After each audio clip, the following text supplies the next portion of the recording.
अस्सलाम वालेकुम नाज़रीन। कोरोना रिलीफ टाइगर फोर्स को मुख्तलिफ ड्यूटीज़ तफवीज़ करने के हवाले से डिवीजनल कमिश्नर फैसलाबाद इशरत अली की सदारत में एक अहम इजलास मुनक़िद हुआ।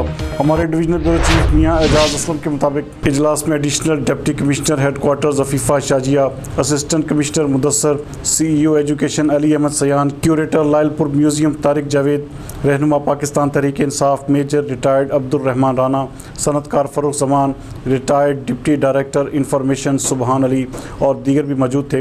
इस मौके पर डिवीजनल कमिश्नर ने बताया कि कोरोना के बायस पैदा सूरत हाल में इमदादी सरगर्मियों, हिफाजती इकदाम, लॉकडाउन पर अमल दरामद, अवामुन्नास में फेस मास्क के इस्तेमाल की आगाही, दुकानों मार्केटों में SOPs पर अमल दरामद में टाइगर फोर्स की खिदमात हासिल की जा रही हैं, जिन्हें मज़ीद बेहतर खतूत पर उस्तवार करने की ज़रूरत है।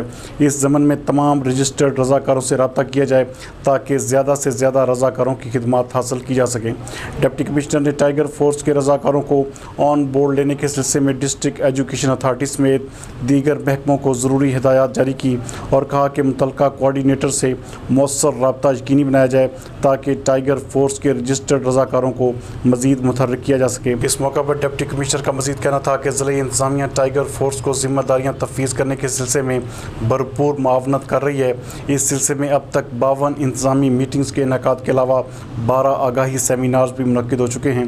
Additional deputy commissioner headquarter Afifa Shazia ने बताया कि ज़िला में मजमूई तौर पर 50,367 अफराद कोरोना टाइगर फोर्स में रजिस्टर हुए, जिनमें से अब तक 13,242 रज़ाकार खिदमात अंजाम दे रहे हैं। जबकि मेजर अब्दुल रहमान राना का कहना था कि फैसलाबाद में टाइगर फोर्स को ज़िला इंतज़ामिया से मिलकर कामयाब बनाएंगे। इस सिलसिले में ज़िला महकमों से मिलकर ट्रेनिंग सेशंस भी जारी हैं, जिनका दायरा कार बढ़ाया जा रहा है। उनका मज़ीद कहना था कि बिला मुआवजा अवामी खिदमात अंजाम देने वाले रज़ाकारों की हौसला अफजाई के लिए उनमें तारीफ़ी सर्टिफिकेट्स भी तकसीम करने का इरादा है। इजलास के दौरान दीगर अरकान ने बाज़ तजावीज़ भी पेश की।